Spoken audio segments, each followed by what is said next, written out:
फरमाया कि वरफ़अना लका ज़िक्रक, अल्लाह रब्बुल आलमीन फरमाता है कि हमने आपके लिए आपके ज़िक्र को बुलंद किया है। और रूए ज़मीन पर जहाँ जहाँ मुसलमान बसते हैं वहाँ वहाँ अल्लाह के नबी सल्लल्लाहु अलैहि वसल्लम का दिन में 5 वक्त नहीं बल्कि 24 घंटे रब की तौहीद के साथ रिसालत का भी ऐलान किया जाता है।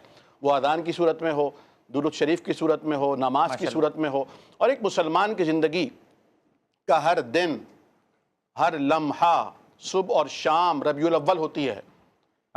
वो नबी करीम सल्लल्लाहु अलैहि वसल्लम की तर्ज पर जीने को इबादत समझता है।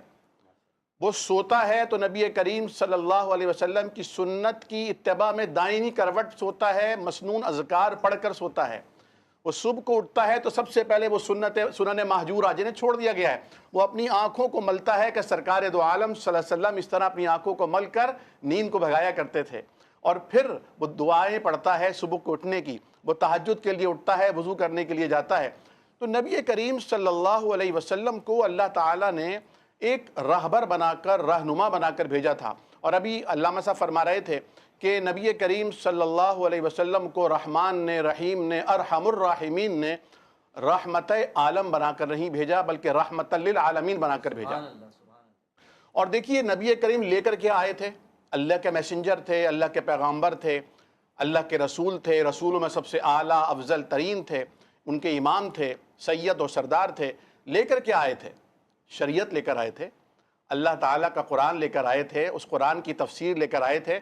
और नबी करीम सल्लल्लाहु अलैहि वसल्लम के बारे में तो यानी एक सहाबी रसूल फरमाते हैं ना कि क़द खुलिक़्ता मुबर्रअम मिन कुल्लि ऐबिन कअन्नका क़द खुलिक़्ता कमा तशाउ, आप हर ऐब से ऐसे बेऐब पैदा किए गए हैं, अकमल पैदा किए गए हैं, गोया लगता ऐसा है कि आप कहते जा रहे थे रब ताला मुझे ऐसे ऐसे बनाता जा, और रब बनाता जा रहा था। लेकिन इसके बावजूद नबी करीम सल्लल्लाहु अलैहि वसल्लम जो शरीयत है उसका मिजाज है, शरीयत का मिजाज यह है कि वमा यंतिक़ु अनिल हवा, नबी कायनात को अल्लाह ने ऐसे बनाया है कि वो अपनी ख्वाहिश को मुकद्दम नहीं रखते, शरीयत को मुकद्दम रखते हैं। अपनी हवा से, ख्वाहिश से, आरज़ू से, तमन्ना से नहीं बोलते। हालांकि रब ताला आपकी तमन्ना को शरीयत बना देता है, आपका बार बार आसमान की तरफ नजरों को उठाना तहवील क़िबला का हुक्म जारी करा देता है, लेकिन नबी का मिजाज अल्लाह ने ऐसा बनाया है।